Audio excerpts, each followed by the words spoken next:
ایک چور اور بادشاہ کی بیٹی۔ کسی زمانے میں ایک چور تھا۔ وہ ایک بادشاہ کے محل میں چوری کرنے کے ارادے سے گیا۔ رات کا وقت تھا اور محل کے ایک کمرے سے بادشاہ اور اس کی بیوی کی گفتگو کی آواز آ رہی تھی۔ وہ کھڑے ہو کر سننے لگا۔ اگرچہ ایسا سننا غلط ہے، ناجائز ہے، چوری ہے، لیکن چور تو چوری ہی کرنے آیا تھا، تو اسے سننے میں کیا چیز مانع ہوتی ہے؟ آخر وہ چور ہی تو تھا۔ اس چور نے سنا کہ بادشاہ اپنی بیوی سے کہہ رہا ہے کہ اپنی بیٹی کی شادی ایسے آدمی سے کروں گا جو نہایت ہی متقی و پرہیزگار ہو، بہت اللہ والا ہو۔ جب چور یہ بات سن رہا تھا تو اس کے دل میں خیال آیا کہ کیوں نہ میں کچھ ایسا بن کر دکھاؤں کہ بادشاہ میرے ہی ساتھ شہزادی کی شادی کر دے۔ دل میں ایک ہرس پیدا ہو گئی۔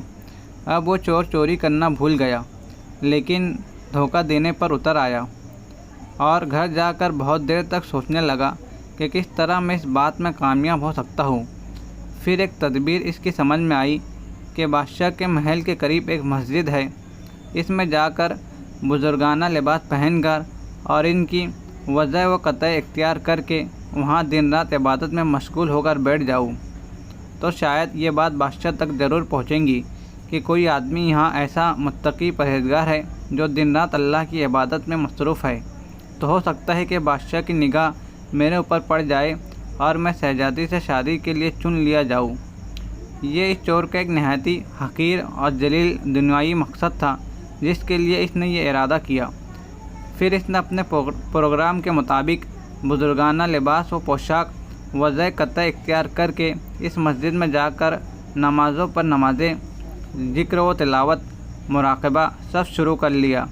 دن گزرتے رہے اور لوگوں میں شہرت ہوتی گئی کہ کوئی اللہ والے بہت بڑے ولی یہاں آ گئے ہیں جو دن رات عبادت کرتے ہیں۔ یہاں تک کہ یہ بات بادشاہ تک پہنچ گئی کہ یہاں کوئی اللہ والے آ کر بیٹھے ہیں، جوان، جہد و عبادت میں لاجواب، تقویٰ و طہارت میں بے نظیر۔ جب بادشاہ کو یہ بات معلوم ہوئی تو انہوں نے اپنے ارادے کے مطابق غور و فکر شروع کر دیا کہ شہزادی کے متعلق جو سوچا تھا اس کے لیے اسی کا انتخاب کیوں نہ کر لیا جائے۔ بادشاہ نے اس سلسلے میں گفتگو کے لیے اپنے وزیر کو بھیجا۔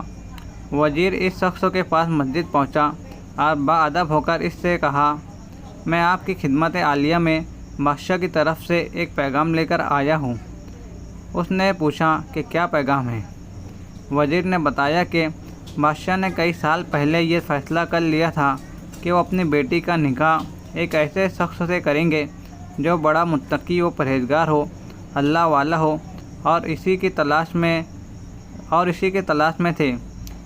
اب جو نظر انتخاب آپ پر آ کر رک گئی ہے، لہذا بادشاہ نے مجھے بھیجا ہے کہ اس سلسلے میں آپ سے گفتگو کروں۔ یہ شخص جو دراصل اسی تمنا و آرزو میں یہاں آ کر بیٹھا تھا، بہت دیر تک وزیر کی گفتگو سنتا رہا۔ اس کے بعد اس کی آنکھوں سے آنسو جاری ہو گئے۔ وزیر نے پوچھا کہ کیا بات ہے؟ تو کہنے لگا، آج جو پیغام لے کر آپ آئے ہیں یہ پیغام مجھے منظور نہیں ہے۔ وزیر نے کہا کہ کیوں منظور نہیں ہے؟ اس شخص نے کہا کہ دیکھیے، میں صاف بات آپ کو بتاتا ہوں کہ میں اصل میں ایک چور تھا اور ایک مرتبہ بادشاہ کے محل میں چوری کے ارادے سے گیا تھا۔ پھر جو کچھ بھی ہوا اس کو سنایا اور اس کے بعد اس چور نے کہا، میں نے تو یہ وضع قطع اس ہرس کی وجہ سے اختیار کی تھی، لیکن یہاں آ کر بیٹھا تو میرے خدا نے مجھے اپنا بنا لیا۔ اب بس اس کے بعد مجھے اور کسی کی ضرورت نہیں، میرے لیے میرا خدا کافی ہے۔